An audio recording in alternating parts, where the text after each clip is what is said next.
We will continue with our numerical session. We are still on tutorial sheet number 1, and I had told you in the previous class that we will discuss this question later on. This is a very common question.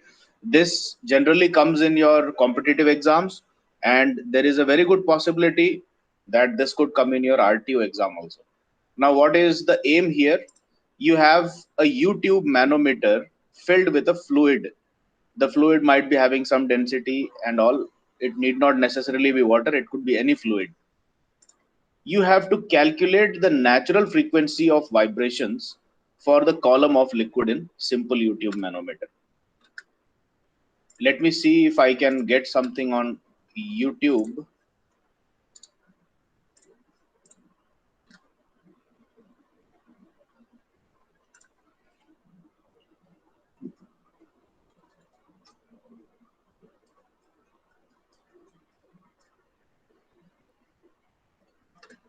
Manometer oscillations. Let me see if I can get a real oscillating manometer. Let us check this video out.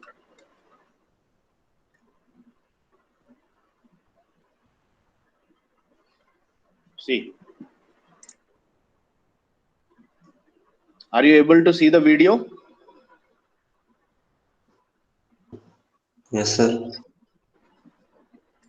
Let us look at it once again. Look at the column of this U-tube.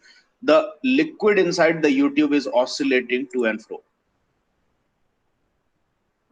So this is oscillatory motion, and this is also simple harmonic motion. And the aim presently for us is to find out the oscillations of the frequency of such oscillations. If you start the oscillation inside a manometer, what will be the frequency of oscillation?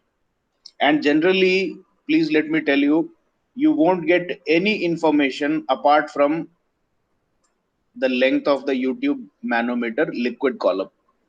So as you can read in this question, no extra information is given. What is the density of the fluid? What is the type of fluid? Just calculate natural frequency. That's it. So what do? You have to consider all the parameters on your own. So this is how you go about attempting this question. Once again, we will be making use of energy method because that is more simpler in this case also. You can use Newton's law or D'Alembert's law also, but we will take a simpler approach. So this is your U-tube manometer. Initially,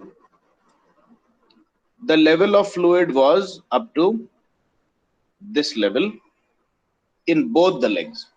So the level is equal on both the sides. Now, once the oscillations start and you take a random position, see, you have to remember always that in order to construct a differential equation of motion, you always have to consider a random position. So what I am going to do now is take a random position in which, while the liquid column was oscillating, I took a photo of the manometer, and at that current position I saw this was the situation. So the left leg of the manometer was suppressed by, let us say, a distance of y below the mean position. Now obviously you know without my telling you that this dotted horizontal line is the mean position, and the mean position is also taken as the datum line for gravitational potential energy. See, as soon as you decide to go for the energy method, you must remember that this is the procedure.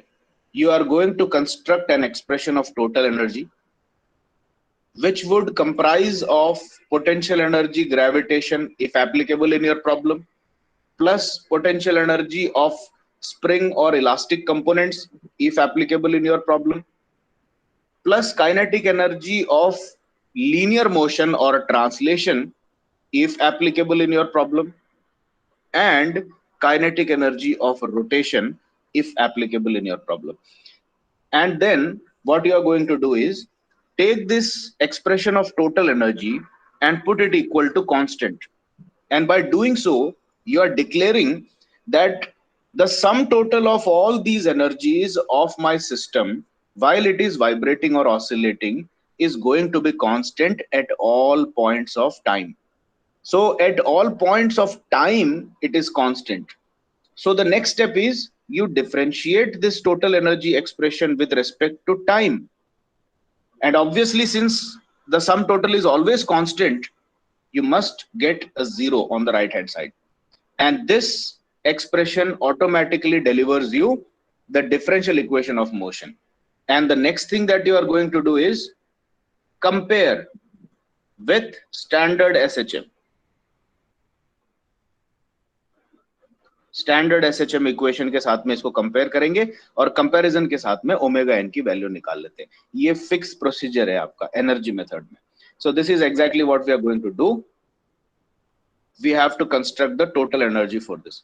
So even for constructing the expression for total energy at any random position, what you have to do is you have to take a random position. So in the random position considered by you, you saw that the right limb of the manometer had extra fluid length of y, and the left limb obviously had a lesser amount of fluid by the length y.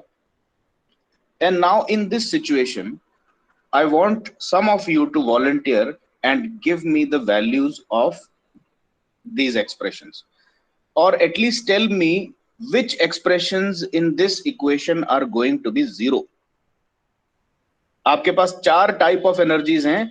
इस particular manometer के case में आप मेरे को ये बता दो कि potential energy gravitation, potential energy spring, kinetic energy of translation and kinetic energy of rotation, इनमें से कौन कौन से एनर्जीज जीरो होंगी ये बता दो पहले मुझे.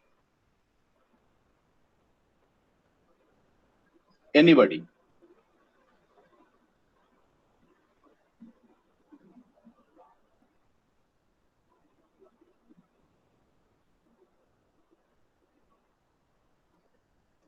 Potential energy by spring. Potential energy of spring zero होगी क्योंकि इसमें कोई इलास्टिक कंपोनेंट है ही नहीं, कोई स्प्रिंग भी नहीं है, कोई इलास्टिक मेंबर भी नहीं है. This is correct. और कौन सी चीज जीरो होगी? So kinetic energy of rotation. Very good. Kinetic energy of rotation भी जीरो होगी क्योंकि इसमें किसी पॉइंट के अबाउट कहीं रोटेशन नहीं दिख रहा है. आपको ये जरूर दिख रहा है कि liquid column vertically up down oscillate हो रहा है, ठीक है, but there is no rotation whatsoever. और आप ये मत सोचना कि ये जो नीचे यू शेप्ड जो है इसके अंदर हल्का सा रोटेशन हो रहा है कि नहीं हो रहा है.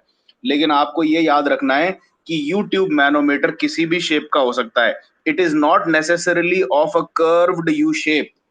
I could very easily construct a U-tube manometer like this. इस तरीके का YouTube मैनोमीटर भी मैं बना सकता हूं, इसमें कोई रोक टोक नहीं है. ये भी बिल्कुल वैसा ही काम करेगा जैसा आपका प्रॉपर यू शेप काम करता है. So this has got nothing to do with rotary motion, ठीक है. तो मैनोमीटर में रोटरी मोशन है नहीं, तो काइनेटिक एनर्जी ऑफ रोटेशन भी आपने जीरो कर दी. So eventually what we have decided is कि भाई हमारा टोटल एनर्जी का जो एक्सप्रेशन है वो ये तो है नहीं, अपने पास सिर्फ 2 ही प्रकार की एनर्जीज हैं. So all we have to concern ourselves with is total energy is equal to potential energy of gravitation. अच्छा, पोटेंशियल एनर्जी ऑफ ग्रेविटेशन है, ये कैसे पता लगा? Because obviously above the datum line or the mean line, the liquid column is sometimes climbing up, sometimes it is climbing down. तो चूंकि ये up down motion कर रहा है, वर्टिकल डायरेक्शन में मास का मूवमेंट है, तो पोटेंशियल एनर्जी ग्रेविटेशन जरूर आएगी, ठीक है. और काइनेटिक एनर्जी ऑफ ट्रांसलेशन तो है ही, क्योंकि मास of the fluid is in motion in the vertical linear direction. तो अगर मास का किसी भी लीनियर डायरेक्शन में मोशन है तो काइनेटिक एनर्जी ऑफ ट्रांसलेशन भी पक्का आएगी. And eventually we decide that the total energy expression is this, and this must be equal to a constant at all given instances of time. ठीक है. अब क्या करना है? अब इसमें क्वेश्चन बनाने वाले ने अपन को कोई पैरामीटर तो दिया नहीं है, कितना लेंथ है सिर्फ ये दे रखा है इसने. So he has given that the length of tube is 0.2 meters. But please don't get confused. आपको लेंथ ऑफ ट्यूब दे दिया तो आप ये मत समझना कि यहां से लेकर के ये पूरी लेंथ दे रखी है. No, actually the intention of the question paper setter is to give you the length of the liquid column. तो यहां से लेकर के यहां तक अगर आप एक धागा लेकर के नापें कि भाई टोटल कितनी लेंथ में लिक्विड कॉलम भरी हुई है, then this you can treat as L. So the first parameter, whether it is given or not, that you have to consider is the total length of the liquid column. Okay, and the next parameter that you have to consider is the density of the fluid. अगर ये दे नहीं रखी तो आप मान लो rho is the density of fluid. Density of fluid is in kilogram per meter cube. ठीक है. और क्या चीज अपन को चाहिए? डेंसिटी आ गई. अपन को बेसिकली एक मास का फॉर्मूला कंस्ट्रक्ट करना है, क्योंकि न्यूटन्स लॉ लगाओ चाहे एनर्जी लॉ लगाओ, पोटेंशियल एनर्जी ऑफ ग्रेविटेशन कैसे बनाते हो? पोटेंशियल एनर्जी ऑफ ग्रेविटेशन बनाने के लिए आपको mgh करना पड़ेगा ना, और काइनेटिक एनर्जी ऑफ ट्रांसलेशन करने के लिए हाफ mv² लाना पड़ेगा कहीं से. ये तो कांस्टेंट चीजें हैं, यही आती है हर बार. तो ये m कहां से लाऊंगा मैं फ्लूइड का? और फ्लूइड की जनरली डेंसिटी दी जाती है ना, मास के टर्म्स में बात नहीं करते अपन. तो अगर डेंसिटी दे दें तो मास में कैसे बना सकता हूं? It is rho multiplied by volume, है कि नहीं? अब अपन आगे थोड़ा सा और दिमाग लगाते हैं कि भाई रो तो मैंने मान लिया, so I have considered the density already as a parameter रो.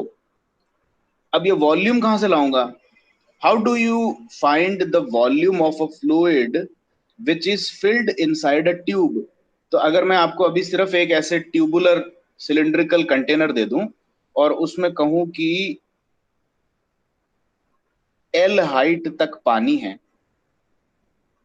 पानी या कोई भी फ्लूइड है, तो इसका वॉल्यूम कैसे निकालूंगा आप बताओ? और कौन सा पैरामीटर चाहिए मुझे वॉल्यूम निकालने के लिए इसका?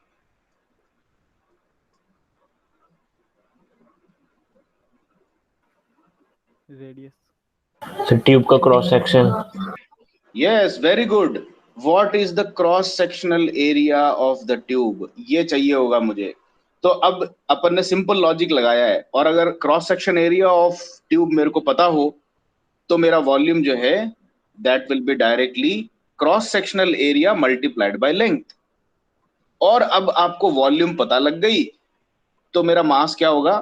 It will be simply rho multiplied by volume, that is equal to rho A L.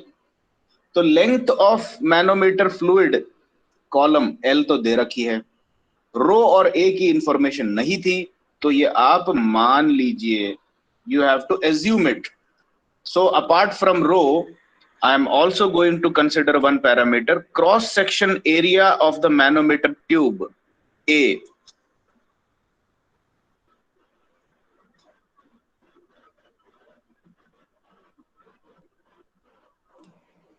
और इसकी वैल्यू अपन मीटर स्क्वायर में नापेंगे. ठीक है. So these two things I am considering, and now I am ready to go for my construction of total energy expression. ठीक है. अच्छा, अब देखो इसमें कैसे लगाते हैं. At this instance, the random instance at which you considered your system. अब मैं इसमें पोटेंशियल एनर्जी को कैसे नापूंगा? आप अगर इस एक्सप्रेशन को एक बार और मैं इसको थोड़ा क्लियर करके दिखाता हूं. I will show you.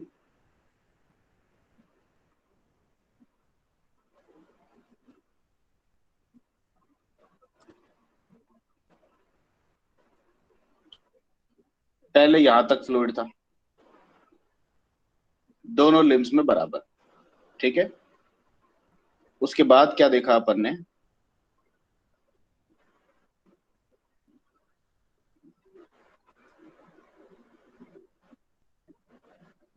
ये डेटम लाइन है, यहां से फ्लूइड कम हुआ उतना फ्लूइड यहां पे बढ़ गया। This is your random position now. तो अब इसमें इन दोनों फिगर्स में अगर मैं फर्क देखूं तो ये देख पा रहा हूं कि बेसिकली मैंने किया क्या है,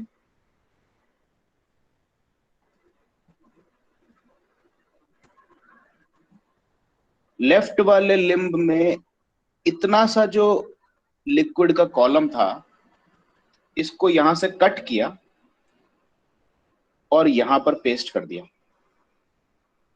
ये समझ पा रहे हो कि नहीं समझ पा रहे हो?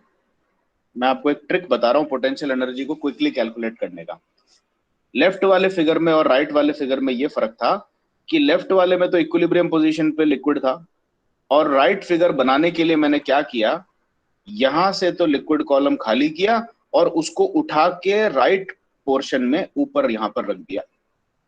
एग्रीड और not?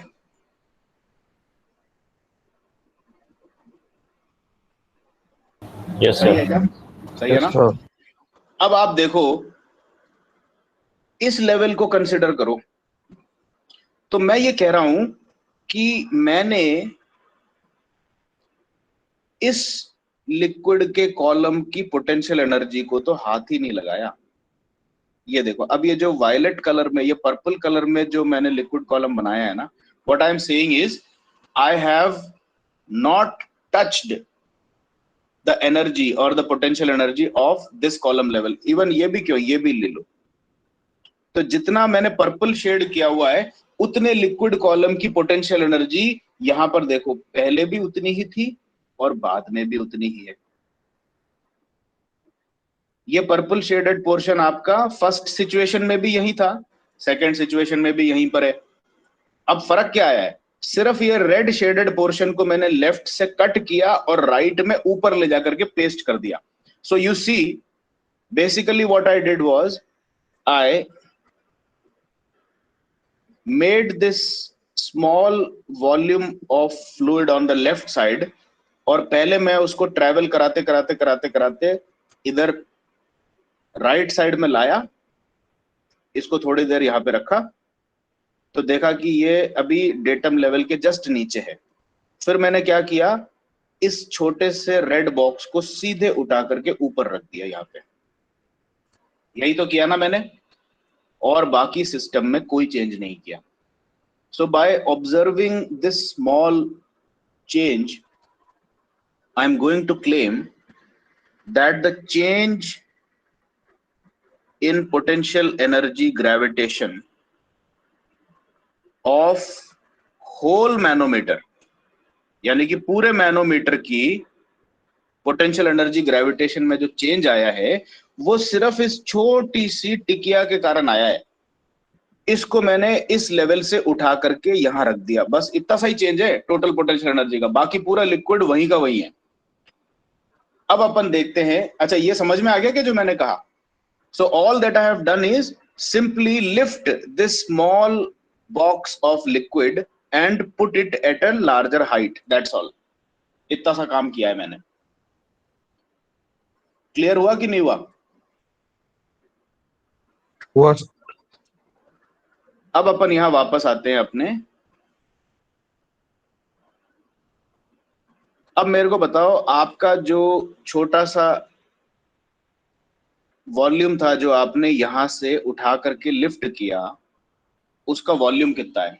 Somebody please give me the volume of the fluid that you are lifting.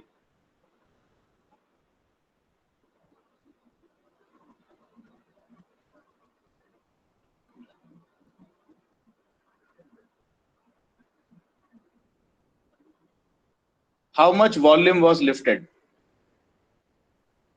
AY. A into Y.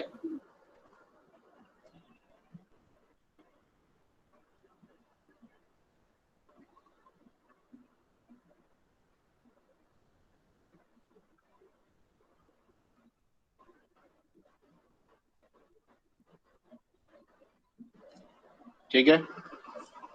What is the mass lifted?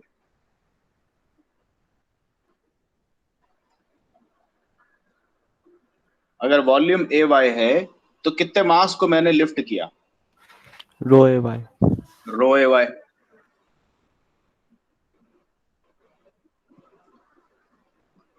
कितने डिस्टेंस से लिफ्ट किया?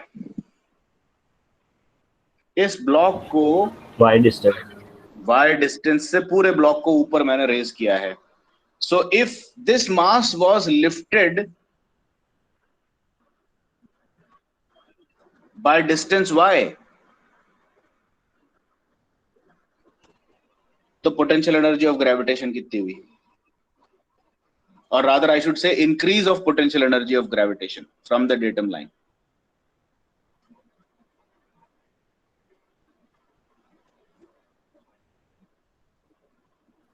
रो A Y square. Now sir rho A Y square G. Rho A G Y square. ये expression समझ में आया क्या potential energy gravitation का? आपको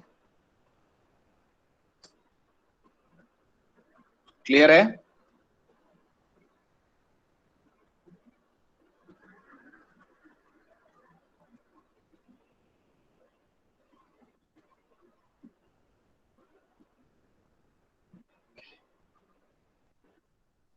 This expression is rho a g y square.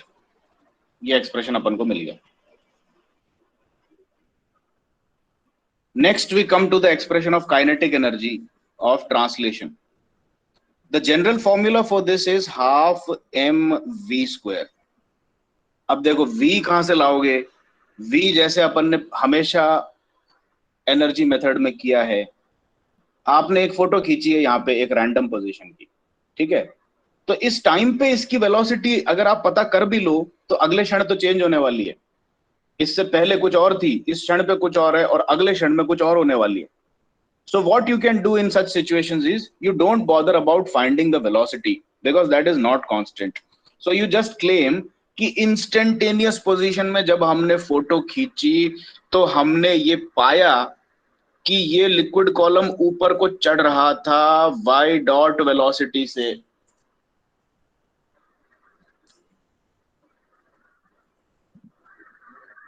y dot is your velocity, instantaneous velocity, and it is nothing but dy by dt.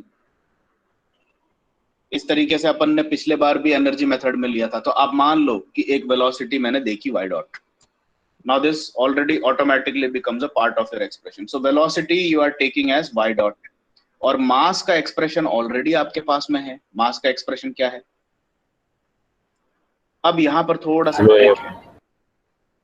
Immediately कुछ students क्या करेंगे, वो बोलेंगे कि हाँ इस छोटे से ब्लॉक का मास पूछ रहे हो ना सर आप, ये छोटा सा ब्लॉक का मास है रो ए वाई,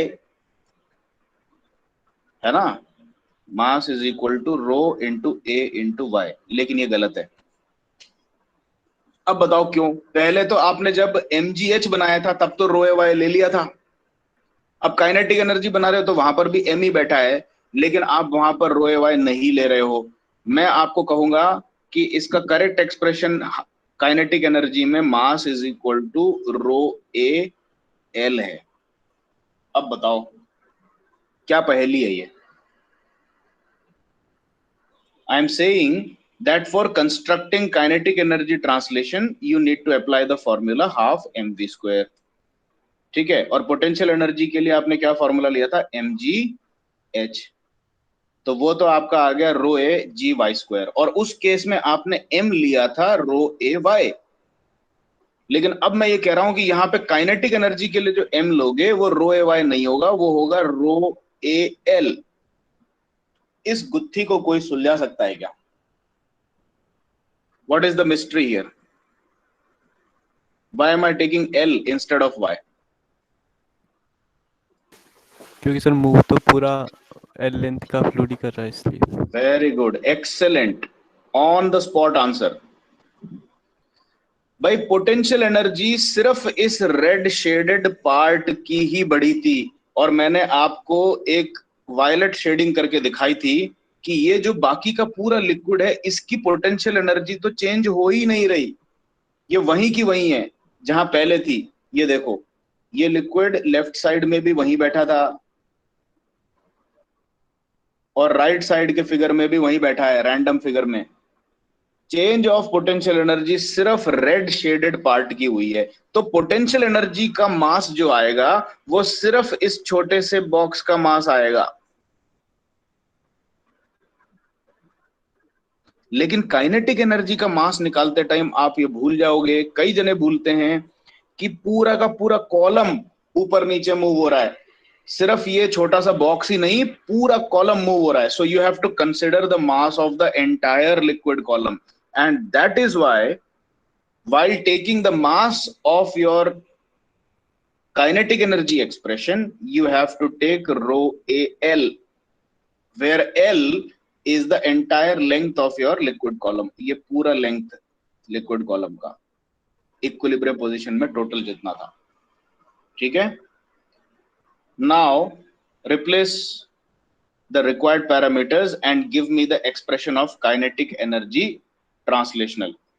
मास हो गया आपका रो एल, वेलोसिटी हो गया आपका Y dot. So tell me what is the expression for kinetic energy translational? KET का फॉर्मूला बताइए जल्दी से।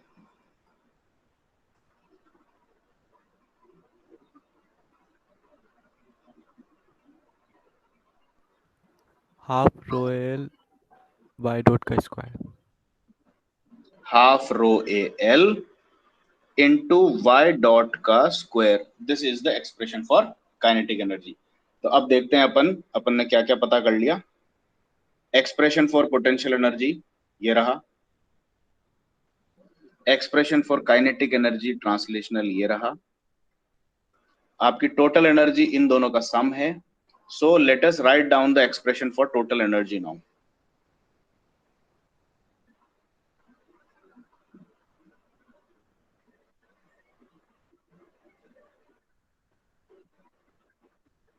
Total energy is potential energy gravitation rho a g y square plus kinetic energy of translation, that is half rho a l y dot square. Now the next step in my energy technique is to declare this total energy equal to constant. अब आगे क्या करूं आप बताओ। इसको मैंने constant declare कर दिया, अब मैं क्या करना चाहूंगा।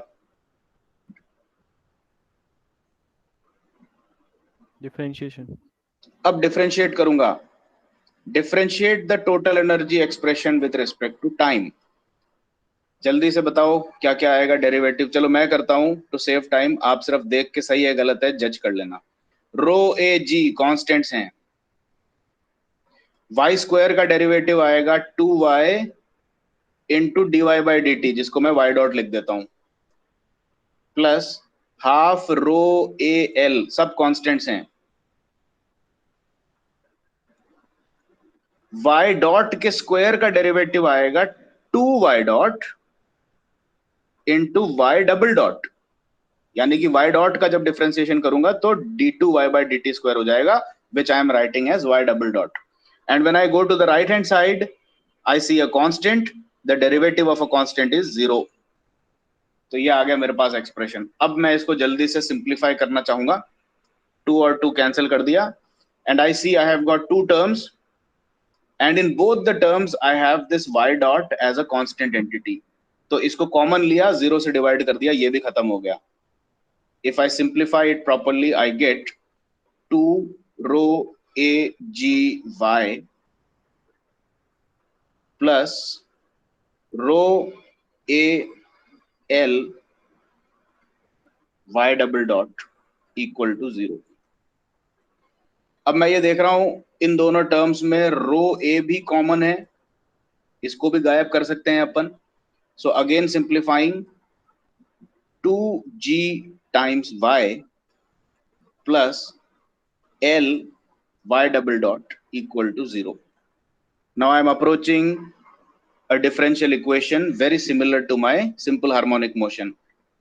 y double dot I want to write without a constant, so I divide the entire equation by L. So this becomes y double dot plus 2g upon L times y equal to 0. This is the end of my journey for this problem. Now I compare with the standard differential equation in variable y, which should look like this: y double dot plus omega n square times y equal to 0. And now if I compare, this expression should be equal to omega n square. So finally I get my answer: omega n is equal to root of 2g upon L. ठीक है, this is my answer. अब देखो, इसको अभी समझाने में अपन को बहुत सारा टाइम लगा, but you have a look at how I have treated this in my solution. और जैसा मैंने यहाँ पर आपका solution को लिखा है, आपको कोई explanation नहीं देना है. देखो, L is equal to total length ले लिया, A is equal to cross section of tube ले लिया, rho is equal to density of fluid ले लिया, और उसके बाद बस using energy method PE plus KE is equal to constant, फटाक से एक्सप्रेशन बना के इक्वल टू कांस्टेंट लिखो, डिफरेंशिएट करो, ये सारा काम करके ओमेगा एन की वैल्यू निकाल. इतना सा ही क्वेश्चन है ये. इस क्वेश्चन में इतना टाइम इसलिए लगा क्योंकि अभी आपके कॉन्सेप्ट्स डेवलप हो रहे हैं. ठीक है, तो कैसे कैसे एजम्पशंस लिए जाते हैं, और बार बार इस चीज का रिपीटेशन जब होगा कि भाई हर बार अपन क्या कर रहे हैं, डिफरेंशियल इक्वेशन बना रहे हैं, डिफरेंशियल इक्वेशन बना के कंपेयर कर रहे हैं, कंपेयर करके ओमेगा एन निकाल रहे हैं, ये चीजें कंसोलिडेट हो रही है आपके माइंड में. So we are taking a lot of time for this, but in your examination you should not waste time on explaining everything that I have explained here. आप ये सब ना लिखने जाएं कि मैं इस छोटे सी बॉक्स को काटूंगा और उसको लेफ्ट साइड से राइट साइड में ऊपर ले जाके रखूंगा तो चेंज ऑफ पोटेंशियल एनर्जी इतना आएगा. No need to explain anything. Exam में you have to save time and you have to be very precise. देखो कितना इसका डेरिवेशन कितना छोटा सा है, यहाँ स्टार्ट हुआ आंसर नंबर 8 और यहाँ खत्म हो गया, बस इतना सही है. No nonsense. ठीक है, यू हैव अंडरस्टूड इट. आप जल्दी से पोटेंशियल एनर्जी का एक्सप्रेशन बनाएं, काइनेटिक एनर्जी का एक्सप्रेशन बनाएं, डिफरेंशिएट करें, आंसर निकालें. यही करना है एग्जाम में, एडिशनल एक्सप्लेनेशन ना करें. मैंने कई बार देखा है स्टूडेंट्स बहुत टाइम वेस्ट कर देते हैं अननेसेसरी एक्सप्लेनेशन में, उसके कोई नंबर नहीं मिलते आपके, आपका टाइम वेस्ट होता है. Okay, anyway, now let us come to a very important concept of torsional pendulum and torsional vibrations. ठीक है, क्वेश्चन नंबर 12 की बात कर रहा हूं. इसको पढ़ करके अभी आपको कोई बहुत ज्यादा फायदा नहीं होगा क्योंकि टॉर्शनल पेंडुलम शायद आप लोग जानते ही नहीं है क्या है. Now let me show you what a torsional pendulum is.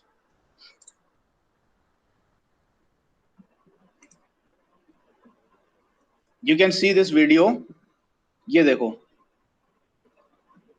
there is a thin wire which is suspended and there is a metal disc. ये रेड और व्हाइट कलर का मेटल डिस्क जो है ये आपको दिख रहा होगा. ठीक है, now see how this torsional pendulum works.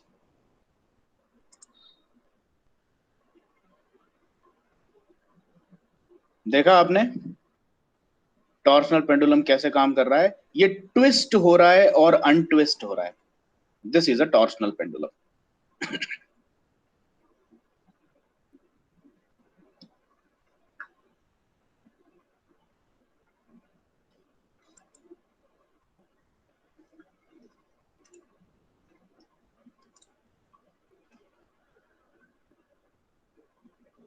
Now we are talking about torsional vibrations or oscillations.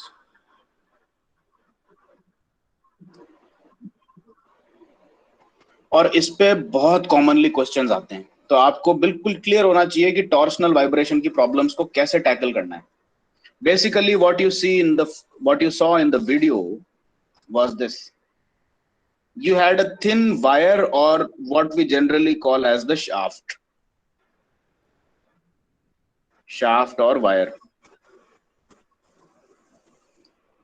and then you have a disc which is suspended from the wire. And this disc is going to rotate.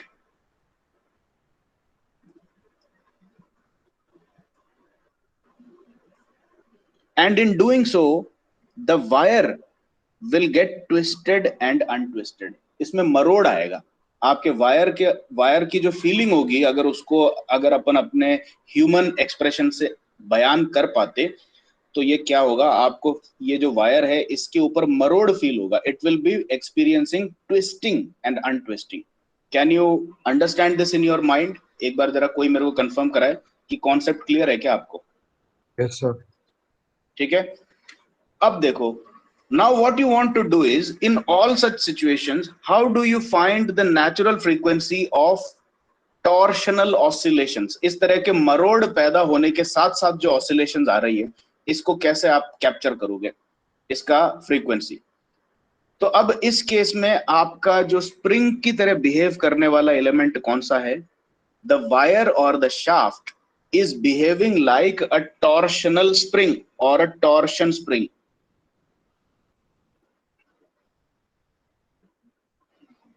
और अगर torsion spring क्या है आप ये जानना चाहते हैं, तो this is the type of spring that you find in your toys. आपके जो खिलौने होते हैं उसमें आप चाबी भरते हो, तो जो आपको नजर आता है, अगर आप खिलौना खोल करके कभी देखे हो, तो उसके अंदर आपको दिखेगा कि इस तरह का एक टॉर्शन स्प्रिंग होता है. देखो, this is a torsion spring and this is suppose to be twisted. ये ऐसे मरोड़ खाएगा तो ये इसमें एनर्जी स्टोर हो जाएगी, और जैसे रिलीज करोगे ये अनवाउंड होगा उल्टे डायरेक्शन में, ऐसे रोटेशन में. So you can consider it as a kind of rotational spring. General spring होता तो कैसा रहता है आपका?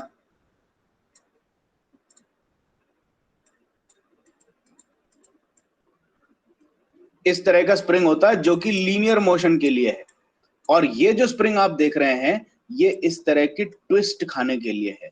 So you twist this spring like this. एक डायरेक्शन में जब आप इसको रोटेट करोगे, ट्विस्ट करोगे, तो ये पोटेंशियल एनर्जी स्टोर कर लेगा, और जैसे ही आप इसको छोड़ोगे ये उल्टे डायरेक्शन में खुलेगा. सो this is a rotational kind of spring. ठीक है. तो अब आप क्या करना चाहते हो?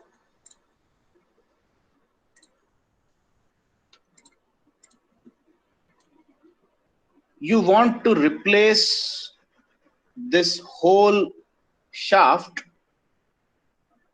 by a rotational spring.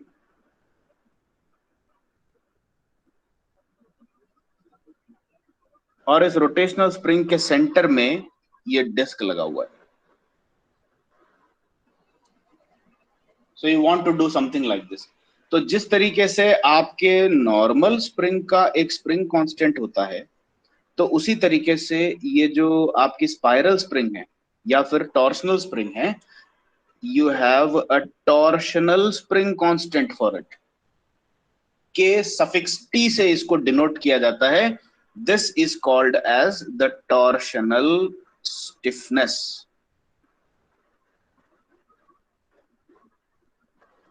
Normal spring की के को सिंपल स्टिफनेस कहा जाता है. It is called as the stiffness of the spring. लेकिन कॉइल स्प्रिंग या फिर जो आपकी जो टॉर्शन स्प्रिंग है ये वाली, इसकी स्प्रिंग कांस्टेंट को टॉर्शनल स्टिफनेस कहा जाता है. अब इसकी कुछ फर्क और देखिए. के जो है इसका जनरल डेफिनेशन क्या होता है? इसका जनरल डेफिनेशन होता है how much torque should I apply, sorry, how much force should I apply at this spring end so that unit deflection is produced. तो F by delta होता है K. KT कैसे निकलता है? अब चूंकि इसमें आप लीनियर फोर्स तो नहीं लगा रहे, इसमें आप क्या लगा रहे हो? You are applying a torque. तो आप ये देखोगे कि टॉर्शनल स्टिफनेस को कैसे डिफाइन करते हैं? फोर्स की जगह रिप्लेस करो टॉर्क, और लीनियर डिस्प्लेसमेंट की जगह रिप्लेस करो theta, angular displacement. So KT is defined as the amount of torque per unit angular displacement theta. This is the value of KT. ठीक है. तो ये अब आपको याद रखना है। और अब किसी भी सिचुएशन के लिए आपको अगर के टी निकालना हो, how do you find the value of K T? You simply find it using the torsion equation. So if I say that I have a shaft here which is fixed at one end, and I apply a torsion or twist of T,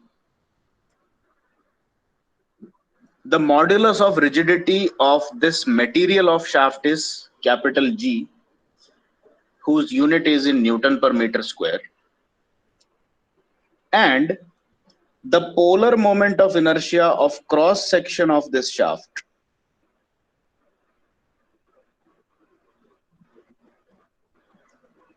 is capital J, whose formula for circular shafts is pi d raised to power 4 by 32.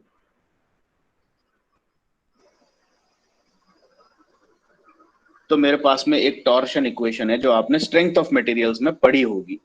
I can say that if I apply T torque to produce a deflection of theta, तो T by J will be equal to G theta upon L, where L is the length of the shaft. ये equation आपने कहीं पे देखी हुई पढ़ी हुई याद आ रही है क्या?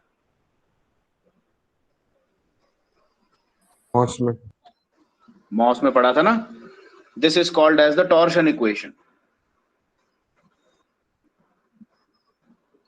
अब अपन टॉर्शन इक्वेशन को यूज करके अपनी के टी निकालेंगे. We know that K T is suppose to be defined as torque per unit theta. तो अब मैं क्या करूंगा, अपनी टॉर्शन इक्वेशन को थोड़ा सा रीअरेंज करूंगा, and I bring this theta below the torque and take this J above here. So on rearranging I get T by theta is equal to G J upon L. ठीक है. And now this becomes my standard expression for finding the torsional stiffness of any shaft. तो अब से मैं आपको कहीं पे भी कोई शाफ्ट दे दूं और बोलूं कि जल्दी से इस शाफ्ट की मरोड़ में स्टिफनेस निकालो, यानी कि अगर मैं इस शाफ्ट को मरोड़ने की कोशिश करूं तो ये एक स्प्रिंग की तरह एक्ट करेगा. कैसे स्प्रिंग की तरह एक्ट करेगा? It will act as a torsion spring. इस स्प्रिंग की स्प्रिंग कांस्टेंट कितनी होगी? अगर एक इक्विवेलेंट स्प्रिंग से मैं रिप्लेस करूं इस शाफ्ट को, what will be the value of KT?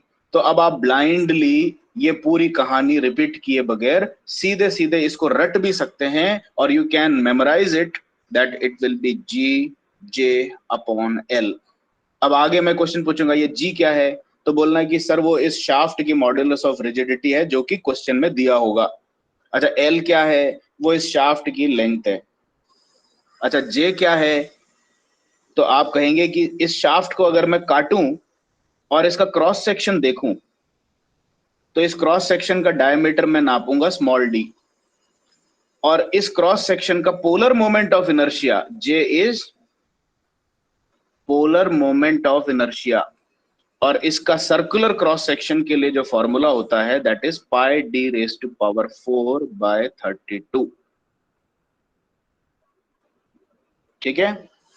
तो इस चीज से मैं निकाल लूंगा, तो मैं टॉर्शनल स्टिफनेस निकाल लूंगा. तो मैंने कहा कि वापस आइए आप अपने टॉर्शनल पेंडुलम पे. सो यू हैव अ शाफ्ट,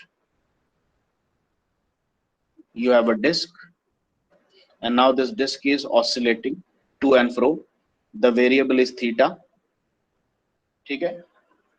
तो अब क्विकली मैं आपसे पूछूं कि मेरे को इसकी ओमेगा एन बताओ, तो आप कहोगे ओमेगा एन अगर एक स्प्रिंग मास होता तो कैसे निकालता मैं?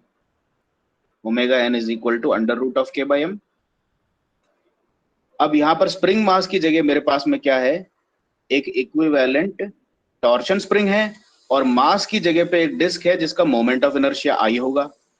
तो मैं सीधे सीधे क्या करूंगा, बिना कुछ ज्यादा दिमाग लगाए ये कहूंगा the moment of inertia must be the torsional stiffness K T of the spring, जो कि मैंने के की जगह रिप्लेस किया, divided by the mass moment of inertia of the disc, जो कि मैंने एम की जगह रिप्लेस किया. So all that I have to do in order to calculate the frequency of torsional vibrations is to remember this formula.